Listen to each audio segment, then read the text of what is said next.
স্বৈরাচার হাসিনা বাংলাদেশকে 17 বছর জোর করে শাসন করছেন।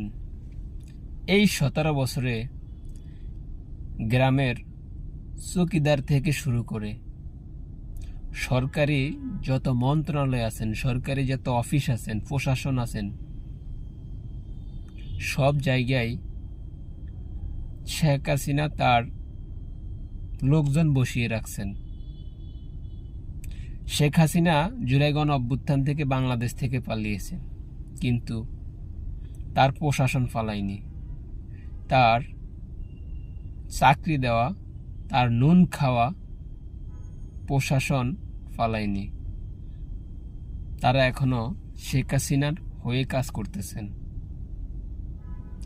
বাংলাদেশ থেকে আওয়ামী লীগ চিরতরে বিতাড়িত করতে হলে, আওয়ামী লীগের তৃণমূলের নেতাকর্মীদের বিচার করতে হলে, যারা বাংলাদেশের গুম, খুন, নির্যাতন, অপহরণ, চোর জবস্ত, তাদের বিচার করতে হলে আমাদের প্রথমত কি করা উচিত?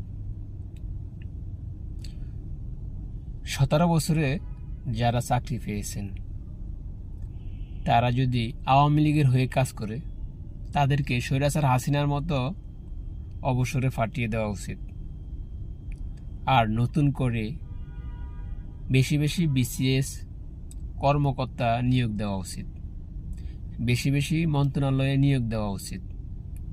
বাংলাদেশের সংকটগুলা দূর করতে হলে প্রচুর পরিমাণ জুলাই গণ অভ্যুত্থানের যারা মহানায়ক, যারা শেখ হাসিনার শত্রু, তাদেরকে নিয়োগ দেওয়া উচিত। তাদেরকে আইন শৃঙ্খলা বাহিনী বানানো উচিত, তাদেরকে সেনাবাহিনীতে নিয়ে আসা উচিত, পুলিশে নিয়ে আসা উচিত। তা না হলে বাংলার জমিন থেকে শেখ হাসিনার নাম কখনো মুছবে না। শেখ হাসিনার নাম চিরতরে মুছার জন্য এইগুলো কাজ আমাদের অতি জরুরি ভিত্তিতে করা উচিত।